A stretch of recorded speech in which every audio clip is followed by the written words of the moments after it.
শিক্ষার্থীরা তোমরা কেমন আছো? সবাই স্বাস্থ্যবিধি মেনে সবাই নিজের জায়গায় নিরাপদে অবস্থান করো। খুব শিগগিরই আমাদের সোনালী সূর্য উদিত হতে চলেছে। তোমরা আবার স্কুলে ফিরে আসবে, বিদ্যালয়ে ফিরে আসবে, আমরা আবার তোমাদের সে আগের মতো ক্লাস নেব। বাট ততদিন পর্যন্ত এ ভার্চুয়াল ক্লাস চলমান রয়েছে। আজকে আমি তোমাদের জৈব যৌগের উপর সর্বশেষ ক্লাস নেব।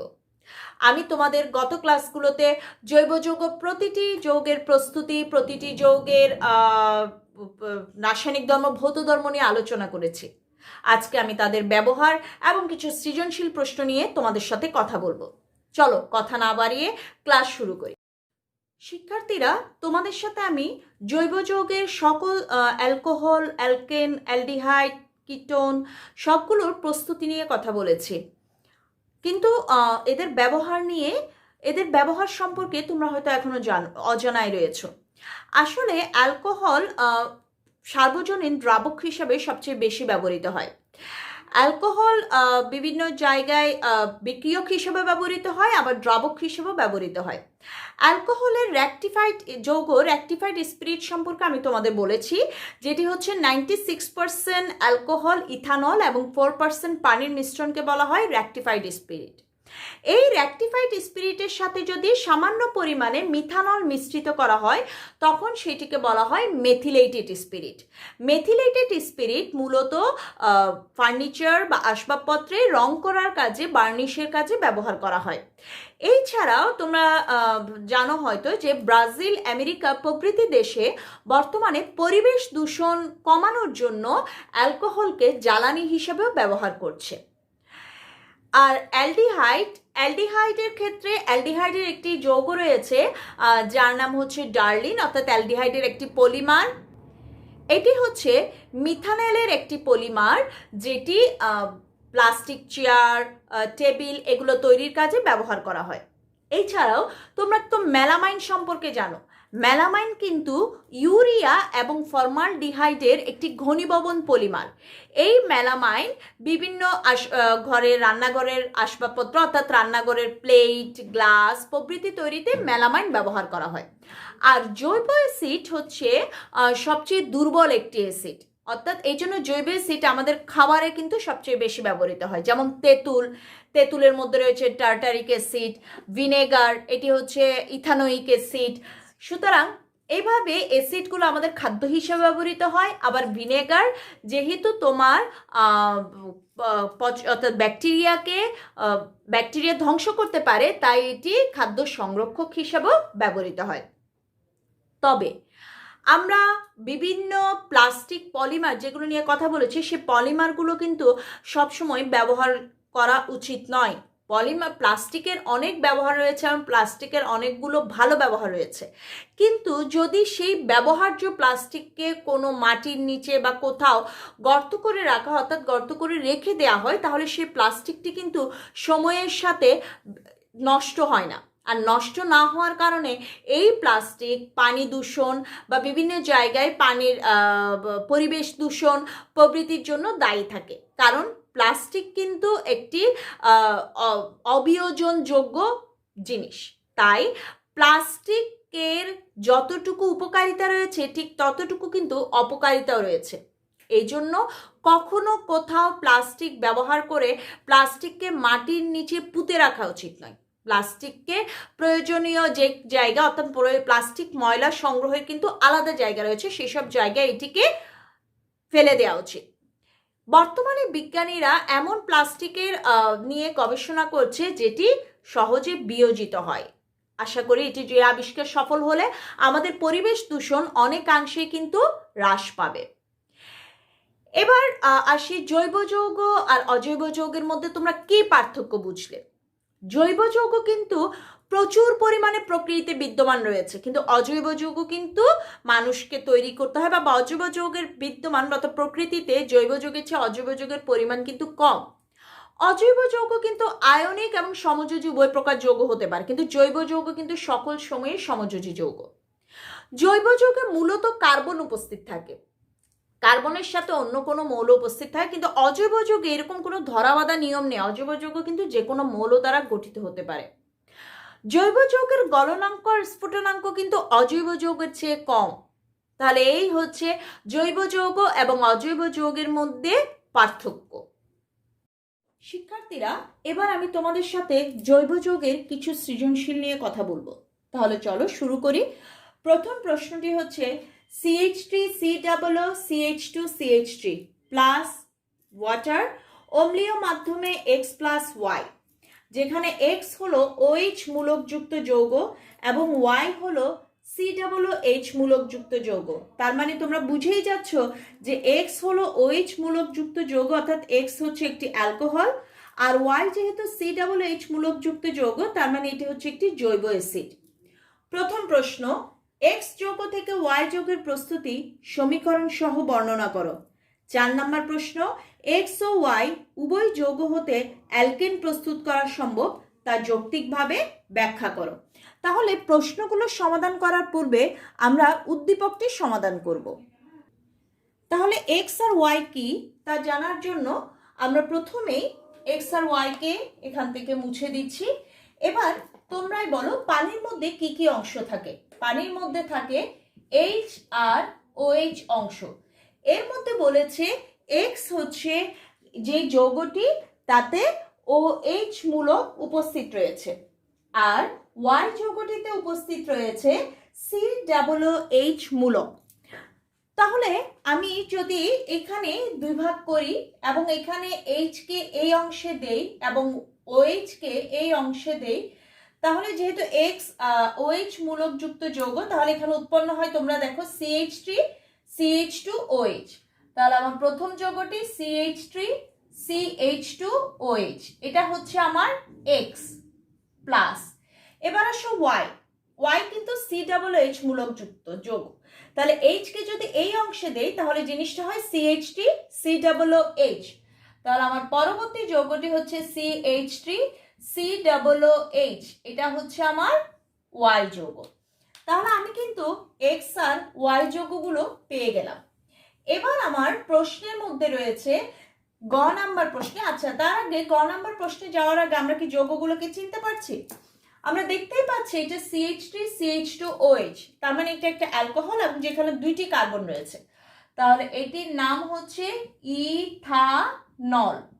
এবং Y যৌগ যেহেতু COOH রয়েছে, তার মানে এটি একটি জৈব অ্যাসিড এবং যেহেতু দুইটি কার্বন রয়েছে, তাহলে এটির নাম হচ্ছে ইথানোয়িক অ্যাসিড। তাহলে এটার নাম হচ্ছে ইথানোয়িক অ্যাসিড। তাহলে আমার X এবং Y যৌগ কিন্তু আমি পেয়ে গিয়েছি। এবার আমার প্রশ্নে গ নম্বরে আমাকে বলেছে X যৌগ থেকে Y যৌগের প্রস্তুতি সমীকরণ সহ বর্ণনা করো। তার মানে আমাকে ইথানল থেকে ইথানোয়িক অ্যাসিড প্রস্তুত করতে হবে।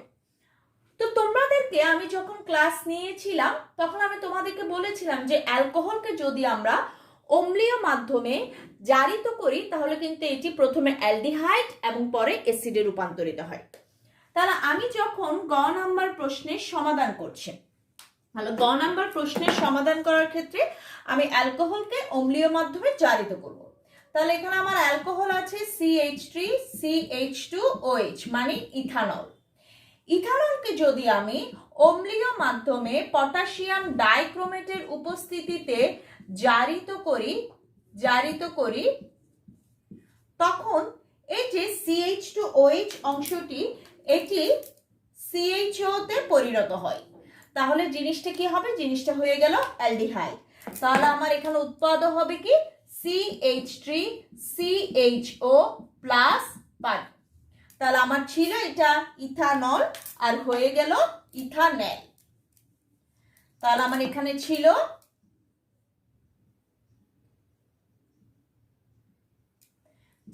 ইথানল হলো ইথানেল। পরবর্তীতে আমি যদি ইথানেলকে পুনরায় জারিত করি তাহলে CH3CHO প্লাস জার্মান অক্সিজেন পটাশিয়াম ডাইক্রোমেট অম্লীয় মাধ্যমে উপস্থিত, তাহলে এটি পরিণত হয় ইথানোয়িক অ্যাসিড। তাহলে দেখো আমি কিন্তু X থেকে Y পেয়ে গেলাম। এটা ছিল আমার X, আমি পেলাম কি Y। অর্থাৎ আমি CH3COOH পেয়েছি। তাহলে এইভাবে আমি X থেকে Y পেতে পারি। এটি হচ্ছে আমার ইথানোয়িক অ্যাসিড। তাহলে আশা করি তোমরা গ নাম্বার প্রশ্নের সমাধানটি বুঝতে পেরেছো। এবার আমি যাব ঘ নাম্বার প্রশ্নের আনসারে। ঘ নাম্বার প্রশ্নের উত্তরে বলেছে, অর্থাৎ প্রশ্নটি বলেছে এক্স ও ওয়াই উভয় যৌগ হতে অ্যালকেন প্রস্তুত করা সম্ভব কিনা। তো আমি এটি তোমাদেরকে দুইভাবে দেখাবো। প্রথমে আমি দেখাচ্ছি এক্স হতে অ্যালকেন, এক্স হতে অ্যালকেন। এই এক্স হতে অ্যালকেনটি আমি তোমাদেরকে দুই ধাপে দেখাবো।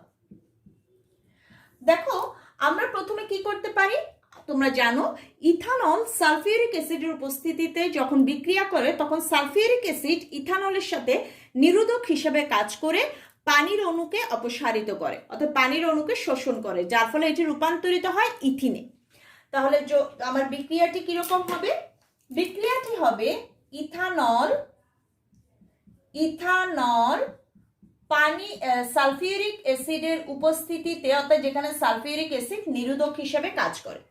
এখানে তোমরা একটু দেখবে যে ইথানল অর্থাৎ অ্যালকোহলে যত অণু অক্সিজেন থাকবে ঠিক ততটি পানির অণু অপসারিত হবে। তাহলে তোমরা এখানে দেখতেই পাচ্ছ যে এখানে অক্সিজেন আছে একটি, সুতরাং এখানে এক অণু পানি অপসারিত হবে। তাহলে আমরা যদি এখান থেকে এক অণু পানি অপসারিত হয় সালফিউরিক অ্যাসিড দিয়ে, তাহলে তোমরাই বলতো এখানে আর কি আছে, দেখো কার্বন আছে দুটো, হাইড্রোজেন থাকবে চারটে। তাহলে দুটো কার্বন আর চারটে হাইড্রোজেন মিলে হয় কিন্তু ইথিন, এটা হচ্ছে C2H4। ঠিক একই কাজটি এখানে ঘটে, অর্থাৎ এই জায়গায় সালফিউরিক অ্যাসিড নিরোধক হিসেবে কাজ করে এখান থেকে এক অণু পানি অপসারিত করে এটাকে রূপান্তরিত করে ইথিনে রূপান্তরিত করে। তাহলে এটা হয়ে গেল কি ইথিন। পরবর্তীতে আমরা যদি ইথিনের সাথে হাইড্রোজেনের সংযোজন বিক্রিয়া ঘটাই, তাহলে ইথিন প্লাস হাইড্রোজেন, তোমরা জানো যে দ্বিবন্ধনযুক্ত যৌগসমূহ সংযোজন বিক্রিয়ায় অংশগ্রহণ করে। তাহলে তোমরাই বলো এখানে আমরা কি দেখতে পাচ্ছি, যেহেতু সংযোজন তার মানে তো যুক্ত হবে, তাহলে এখানে কার্বন আছে দুটো, হাইড্রোজেন আছে মোট 6টি। তাহলে এখানে যৌগটি হবে C2H6, তার মানে আমি পেয়ে গেলাম ইথেন। এখন ইথেন কি যৌগ, ইথেনকে যদি আমরা ভেঙে লিখি তাহলে এটি হয় CH3CH3, তার মানে এটি একটি একক বন্ধনযুক্ত যৌগ। তোমরা জানো একক বন্ধনযুক্ত যৌগগুলোকে বলা হয় অ্যালকেন। তাহলে আমি এখান থেকে কিন্তু অ্যালকোহল থেকে অ্যালকেন পেয়ে গেলাম। এটি হচ্ছে আমার ইথানল থেকে ইথেন প্রস্তুতির একটি প্রক্রিয়া। কিন্তু আমি যদি অন্যভাবে চাই তাহলে অন্যভাবে কিভাবে, তোমরা একটু নিজেরাই চিন্তা করো। আমরা কিন্তু কিছুক্ষণ আগে দেখেছি ইথানলকে যদি জারিত করি তাহলে সেটি কিন্তু ইথানোয়িক অ্যাসিডে রূপান্তরিত হয়, পরবর্তীতে ইথানোয়িক অ্যাসিড থেকে আমি অ্যালকেন প্রস্তুত করতে পারি। তাহলে দুইটি পদ্ধতি গেল। এবার আমরা আসবো ওয়াই হতে অ্যালকেন প্রস্তুতি। এবার আমরা শুরু করব ওয়াই হতে অ্যালকেন প্রস্তুতি। তাহলে ওয়াই হচ্ছে ইথানোয়িক অ্যাসিড। প্রথমে কি করছি দেখো, ইথানোয়িক অ্যাসিড এটিকে ক্ষারের সাথে বিক্রিয়া করব। তাহলে তোমরা জানো অ্যাসিড যখন ক্ষারের সাথে বিক্রিয়া করে তখন সেখানে আমরা উৎপাদ হিসাবে পাই লবণ এবং পানি।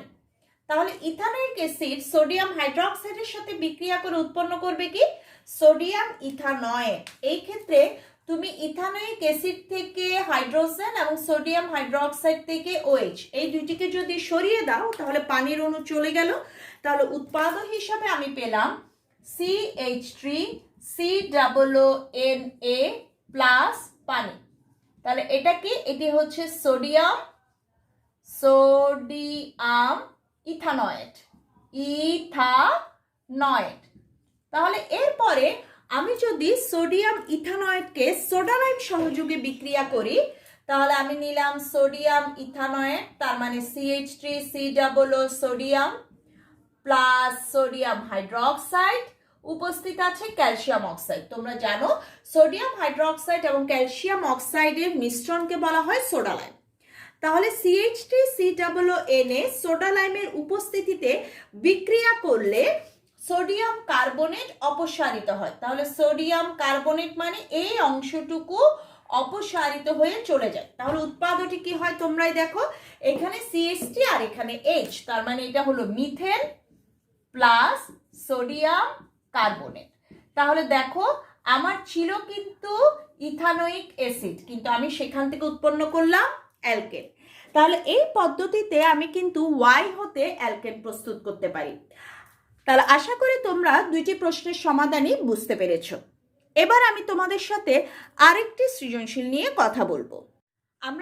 আমি এখন তোমার সাথে দ্বিতীয় সৃজনশীল একটি প্রশ্ন আলোচনা করছি। দেখো এখানে প্রশ্নে আছে প্রাকৃতিক গ্যাসের মূল উপাদান হচ্ছে বি। তাহলে প্রাকৃতিক গ্যাসের মূল উপাদান হচ্ছে বি, আর সি হচ্ছে 2 কার্বন বিশিষ্ট অ্যালকেন। তার মানে এটা এমন একটি অ্যালকেন যেখানে 2টি কার্বন রয়েছে। প্রশ্ন হচ্ছে বি ও সি যৌগের পারস্পরিক রূপান্তর সম্ভব কিনা সমীকরণ সহ বিশ্লেষণ করো। তাহলে প্রথমে আমরা উদ্দীপকটি সমাধান করি। তাহলে তোমরা জানো প্রাকৃতিক গ্যাসের মূল উপাদান হচ্ছে মিথেন, তার মানে আমার বি হচ্ছে মিথেন, আর 2 কার্বন বিশিষ্ট অ্যালকেন। তাহলে যেই অ্যালকেনে একক বন্ধন রয়েছে এবং 2টি কার্বন রয়েছে, তাহলে যৌগটি হবে এটি। তাহলে 2 কার্বন বিশিষ্ট অ্যালকেন আমি পেলাম, যার নাম হচ্ছে ইথেন, আর বি হচ্ছে মিথেন। আর আমাকে প্রশ্ন করেছে মিথেন থেকে ইথেন এবং ইথেন থেকে মিথেন প্রস্তুত করা সম্ভব কিনা। তো শুরু করি। প্রথমে আমি শুরু করব মিথেন থেকে ইথেন। তাহলে প্রথমে আমি শুরু করছি বি হতে সি, তার মানে মিথেন থেকে ইথেন প্রস্তুতি। এই ক্ষেত্রে কি করছি, প্রথমে আমি মিথেনের সাথে ক্লোরিনের বিক্রিয়া সূর্যালোকের উপস্থিতিতে সংঘটিত করলে কি ঘটবে, সংঘটিত করলে মিথেন থেকে একটি হাইড্রোজেন ক্লোরিন মূলক দ্বারা ক্লোরাইড মূলক দ্বারা প্রতিস্থাপিত হবে।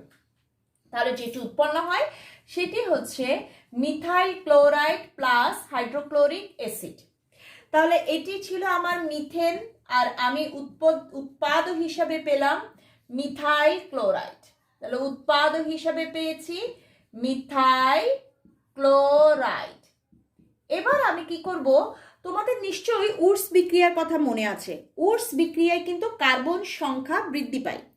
তাহলে এবার আমি মিথাইল ক্লোরাইডকে যখন সোডিয়ামের সাথে, ধাতব সোডিয়ামের সাথে শুষ্ক ইথারের উপস্থিতিতে বিক্রিয়া ঘটাবো, তখন এখানে দেখো একটি কার্বন রয়েছে যেটি 2টি কার্বনে রূপান্তরিত হবে। তাহলে এখানে রয়েছে একটি কার্বন, রূপান্তরিত হবে 2টি কার্বনে। তাহলে যৌগটি যা হয় সেটি হচ্ছে CH3 single bond CH3 plus 2NaCl। তাহলে দেখো আমার কিন্তু যৌগ ছিল মিথেন, এটি এখন রূপান্তরিত হলো ইথেনে। তাহলে এইভাবে আমি বি থেকে সি যৌগ প্রস্তুত করতে পারি। এবার আমি দেখাবো সি থেকে কিভাবে আমি বি যৌগ প্রস্তুত করব। এবার আমি দেখাচ্ছি সি হতে বি। সি কিন্তু ইথেন, আর রূপান্তরিত করতে হবে মিথেনে। তাহলে এই ক্ষেত্রে আমাকে যেটা করতে হবে, আমাকে ইথেনকে ইথানোয়িক অ্যাসিডে রূপান্তরিত করতে হবে। তারপর আমি ডিকার্বক্সিলেশন মানে কার্বক্সি ত্যাজন বিক্রিয়ায় তাকে মিথেনে রূপান্তরিত করবো, অর্থাৎ সোডা লাইমের উপস্থিতিতে। তো আমি কি করতে পারি, ইথেন থেকে আমি ইথানোয়িক অ্যাসিডে রূপান্তরিত করব প্রথমে। তো তোমরা দেখো সেই ক্ষেত্রে আমি কি করছি, ইথেন মানে আমি নিলাম CH3 সিঙ্গেল বন্ড CH3, এর সাথে আমি আবার সূর্যালোকের উপস্থিতিতে বিক্রিয়া ঘটাবো। তো কিছুক্ষণ আগেই বললাম ইথেন বা অ্যালকেন যখন ক্লোরিনের সাথে সূর্যালোকের উপস্থিতিতে বিক্রিয়া করে, তখন ইথেন থেকে একটি হাইড্রোজেন ক্লোরাইড মূলক দ্বারা প্রতিস্থাপিত হয়। তাহলে যৌগটি যা হচ্ছে এটি ছিল আমার ইথেন, আর এখান থেকে উৎপন্ন হচ্ছে CH3 CH2Cl, তার মানে ইথাইল ক্লোরাইড প্লাস HCl। তাহলে আমি পেয়ে গেলাম ইথাইল ক্লোরাইড। এবার আমি ইথাইল ক্লোরাইডের সাথে পটাশিয়াম হাইড্রোক্সাইড অ্যাকোয়াস অর্থাৎ জলীয় দ্রবণের বিক্রিয়া করব। তাহলে আমি এবার নিলাম ethyl chloride CH3 CH2Cl plus KOH aqueous মানে কি জলীয় দ্রবণ। তোমরা জানো এই ক্ষেত্রে যেটি হয় সেটি হচ্ছে ক্লোরিন এবং OH গ্রুপ পরস্পর জায়গা পরিবর্তন করে। তাহলে ক্লোরিনের জায়গায় আসবে OH আর OH এর জায়গায় হবে ক্লোরিন। তাহলে উৎপাদটি যেটি হয় সেটি হচ্ছে CH3CH2OH প্লাস KCl। তাহলে আমি পেয়ে গেলাম ইথানল। এবার CH3CH2OH মানে কি, এটা ইথানল। তোমরা জানো ইথানলকে জারিত করলে সেটি কিন্তু অ্যাসিডে রূপান্তরিত হয়। তাহলে ওকে আমি যদি জারিত করি অম্লীয় মাধ্যমে পটাশিয়াম ডাইক্রোমেটের উপস্থিতিতে, তাহলে এটি রূপান্তরিত হলো প্রথমে ইথানলে, তার মানে CH3CHO প্লাস পানি। তাহলে আমি ছিল ইথানল আর এখন আমি পাচ্ছি